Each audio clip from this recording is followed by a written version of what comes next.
हाँ हाँ जी बेटा, अपना जिहड़ा हैगा नैक्सट टॉपिक हैगा ਬੂਲੀਅਨ ਅਲਜਬਰਾ टॉपिक ਦਾ ही application of Boolean algebra to switching theory. ठीक है, स्विचिंग थ्योरी ਦੇ ਵਿੱਚ ਵੀ ਜਿਹੜਾ ਹੈਗਾ ਬੂਲੀਅਨ ਅਲਜਬਰਾ ਨੂੰ ਆਪਾਂ ਕਿਸ ਤਰ੍ਹਾਂ यूज़ कर। The most important application of Boolean algebra is in the field of electrical circuit theory and particular in switching circuit ਦੇ ਵਿੱਚ ਹੈ। ठीक है, ਬੂਲੀਅਨ ਅਲਜਬਰਾ ਜਿਹੜਾ ਹੈਗਾ ਸਭ ਤੋਂ ਜ਼ਿਆਦਾ ਆਪਾਂ ਜਿਹੜਾ ਇਹਨੂੰ ਇਲੈਕਟ੍ਰੀਕਲ ਸਰਕਟ ਦੇ ਵਿੱਚ ਇਹਨੂੰ ਯੂਜ਼ ਕਰਦੇ ਹਾਂ ਤੇ ਪਾਰਟਿਕੂਲਰ ਜਿਹੜਾ ਹੈਗਾ ਇਹਨੂੰ ਸਵਿਚਿੰਗ ਸਰਕਟ ਦੇ ਵਿੱਚ ਇਹਨੂੰ ਯੂਜ਼ ਕੀਤਾ ਜਾਂਦਾ ਹੈਗਾ। ਔਨ ਆਫ ਜਿਹੜਾ ਆਪਣਾ प्रोसैस होंदा है ये आप यूज़ करते हैं that is design to 0 and 1।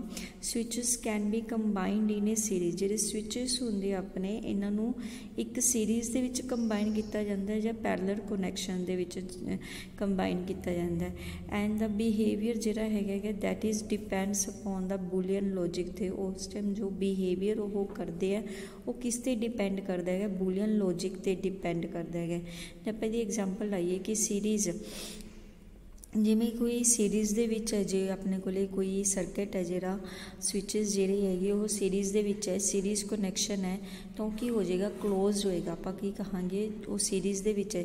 मैं देखो बेटा हाँ की है दो स्विचेस है ए ते बी, ए की है सीरीज़ दे विच गिवन है। देखो एक लाइन दे विच जो जा रहे हैं उन्होंने आपां सीरीज़ दे विच कहांगे। ये कदों क्लोज होणगे, if and only if both are closed. जे दोनों ये क्लोज होणगे तां ही अपने कोले जिहड़ी हैगी सीरीज़ की होएगी क्लोज होएगी, कनैक्शन की होएगा क्लोज होएगा। And A parallel connection is closed. जिहड़ा पैरलर किहड़ा हुंदा हुण तुहानूं पता होना चाहिए। पैरलर कनैक्शन की हुंदा है आ गया दो स्विचेस है ए ते बी, ये दोनों देखो पैरलर है एक दूजे दी। ठीक है, तो ये पैरलर कनैक्शन है। तो पैरलर कनैक्शन नूं आपां कदों कहांगे कि यह क्लोज्ड है if and only at least one of them is close. जे दोनों चों एक भी क्लोज हो जाए तो आपां की कहांगे कनैक्शन की हो गया क्लोज्ड हो गया। क्लीयर समझ आ गई ये चीज़ इन्नी का कि इस जो एक लाइन दे विच स्विचेस जा रहे उन्होंने आपां सीरीज़ कहने है तो जो इदा पैरलर आमने सामने होंगे उन्होंने आपां पैरलर स्विचेस कहने हैं। तो सीरीज़ दे विच दोनों क्लोज होणगे ताइयों कनैक्शन क्लोज होएगा। जे इन्हां चों पैरलर दे विच जे एक भी क्लोज हो गया तो वह की हो जाएगा क्लोज हो जाएगा। क्लीयर, तो यदा मतलब की है इनू जो आप होर वधिया तरीके नाल इनू समझिए। देखो दोनों क्लोज होने मतलब की है एंड ए एंड बी दोनों क्लोज होने चाहिए। एंड का मतलब की होंदा है हुणे आप पिछे पढ़ के आए हैं मल्टीप्लाई या मीट। ठीक है, मल्टीप्लाई एंड देखो ए एंड बी, क्योंकि ए एंड बी का मतलब की होंदा है देखो जो आप दोनों कह रहे हैं मीनस ए भी तो बी भी, ए तो B means A and B दोनों बंद होने चाहिए, दोनों बंद होने चाहिए। एंड दे विच हुणे आपां कीता सीगा डायग्राम पिछे जिहड़ी हैगी है सर्कट दी आपां डायग्राम्स करके आए सी तो मीनस मल्टीप्लाई उहदा साइन की हुंदा मल्टीप्लाई मीनस मीट। इहदा साइन की होएगा जाने कि सीरीज़ का जिहड़ा साइन होएगा वह की होएगा अपने कोले मल्टीप्लाई होएगा जां मीट आपां जिहनूं कहने हैगे। तो सिमिलरली ये पैरलर दे विच आपां कह रहे हैं कि दोनों चो एक भी हो जाए if and only one of them. तो मीनस की आ गई चॉइस आ गई, जाता ए हो जाए या बी हो जाए, यानी कि और ए और बी। ठीक है, दोनों चो कोई भी एक हो सकता है। तो और का की साइन होंदा अपने कोले एडिशन ते जॉइन।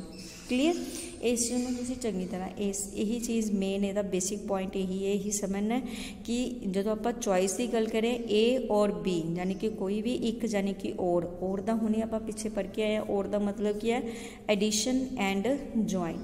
ठीक है, या तो एडिशन होएगा दा साइन या जॉइन आप यूज़ करांगे, जबकि एंड का मतलब होंदा मल्टीप्लाई ते मीट। हुण एग्जाम्पल करते हैं। एग्जाम्पल देखो तुहानूं आह एक दिता होया है सर्किट। क्लीयर, तो यदा आप बूलीयन फंक्शन बनाना है। जो बूलीयन फंक्शन देखो हुण आह की है आप इधरों शुरू करांगे तो आ अपने को ए है गया। हुण आ कि एक सीरीज़ दे विच जा रहा है, जे तो ये उपर या नीचे होंदा तो पैरलर होंदा, इस तो अगे जा रहा तो मीनस वो की सीरीज़ दे विच। सीरीज़ दे विच मीनस अगे जो भी फंक्शन आएगा वो की है ए दे मल्टीपल च आएगा। ए इंटू ब्रैकेट पा दिता, ए की है सारा फंक्शन ये मल्टीपल दे विच है। उस तो बाद के देखो आप उपर देखिए तो बी अगे जा रहा है तो सी ये भी की हो गया मल्टीपल च b इंटू सी, जबकि बाकी का जो हाँ नीचे वाला फंक्शन है ये पैरेलल है, तो यानी कि प्लस लग जाएगा, b इंटू सी प्लस का साइन आ गया है। उस तो बाद इतों डी तो शुरू करांगे, डी दे ये अगे जा रहा है, तो मीनस डी दे नाल की हो गया ये मल्टीपल दे विच हो गया गा, तो जबकि ई तो एफ दोनों के आपस च पैरेलल है। क्लीयर, तो ई प्लस एफ तो डी दे ये मल्टीपल दे विच हो गए, D into E plus F. इस तरह जो है तुसी किसी भी सर्किट में जो है बुलियन फंक्शन की फॉर्म के लिख सकते हो। तो बुलियन फंक्शन में तुसी सर्किट दे विच भी जिहड़ा है बना सकते होगे। इस तरह तुसी दोनों तरीके तुहानूं आने चाहिए, तुहानूं दोनों जो कोई भी जिहड़ा है क्वेश्चन पूछ सकते हैं कि सर्किट दिता तुसी फंक्शन लिखो, फंक्शन दिता तुसी सर्किट बनाओ। क्लीयर, ध्यान रखना है ए है तो सीरीज़ दे विच जा रहा है। क्लीयर, तो मल्टीप्लाई का साइन लग गया, ऊपर नीचे पाया तो प्लस का साइन लग जाएगा, सीरीज़ से तो मल्टीप्लाई का साइन लग देना है। तो जिथे मल्टीप्लाई का इनू देखो बेटा, जिथे मल्टीप्लाई का साइन है उत्थे तुसी मीट पाओगे, तो जिथे एडिशन का साइन है उत्थे की तुसी ज्वाइन का साइन पा दोगे। क्लीयर, हुण अगला सवाल है, ये भी तुसी बुलियन फंक्शन बनाना, तुहानूं सर्किट गिवन है। देखो इत्थे कुछ भी नहीं लिखा, सीधा इत्थों ही शुरू करना तुसी। तो देखो दोनों की है ये ऊपर नीचे है, तो पैरेलल हो गया, तो x1 प्लस हुण देखो x2 आ जाएगा, x2 यह सीरीज़ आ गई, x2 into x1 plus x2 बार। ठीक है, इस तरह अपने को बन जाएगा x1 plus x2 into x1 plus x2 बार। क्लीयर, इस तरह ईजिली बन जाएंगे, प्रैक्टिस करोगे ईजिली तुहानूं सॉल्व। हुण इहनूं तुसीं सॉल्व भी कर सकते होगे जे तुहानूं शॉर्ट फॉर्म दे विच कहंदी है ये करन नूं, तो तुसीं इहनूं सॉल्व भी कर सकते हो। सॉल्व करना तुहानूं बुलियन एक्सप्रैशन नूं आउंदा ही है, डिस्ट्रीब्यूटिव ला अप्लाई कर दिता गा, तो कॉम्प्लीकेटेड नाल लिखण तो 0 हो जाती है, इहदी वैल्यू x1 कॉमन कर लिया, इहदी वैल्यू 1 होंदी हैगी। क्लीयर, उस तो बाद तुहानूं फिर तो सर्किट गिवन है, इनू फिर तुसीं करना ऊपर नीचे है तो प्लस का साइन है, पैरेलल है दोनों। उस तो बाद फिर अगेन ये ऊपर नीचे तो प्लस का साइन है, आ सीरीज़ दे विच q into r plus p. ठीक है, q into r plus p, again यही सीरीज़ च है तो मल्टीप्लाई का साइन आ जाएगा, p dash into q, p dash q dash plus r dash अपने को आ जाएगा। ठीक है, फिर यही सारा नीचे वाला प्लस है, तीनों ये सीरीज़ से तो मल्टीप्लाई का sign plus P dash Q R. फिर इनू आपने की करना, इन्होंने क्या है सिंपलीफाई भी करो, इनू सॉल्व भी करना है, सॉल्व करना ईजी है, इन्होंने डिस्ट्रीब्यूटिव ला अप्लाई कर दो। ठीक है, जिथे क्यू इंटू क्यू डैश आ गया, आर इंटू आर डैश, इन्हों की वैल्यू 0 हो जानी, बाकी जी सी इन्हों कॉमन करके जो है आप सॉल्व कर लिया। उस तो बाद ये अकॉर्डिंग आपने ये लगा दिता गा। क्लीयर, 6th चैप्टर जोड़ा है इस दे नाल तुहाडा खत्म हो जाता बेटा, इनू तुसी प्रैक्टिस करना है। नैक्सट लैक्चर च आपां अगला चैप्टर स्टार्ट करांगे। एंड थैंक यू बेटा, अपनी तैयारी है उन्होंने चंगी तरह तुसी करते रहो नाल।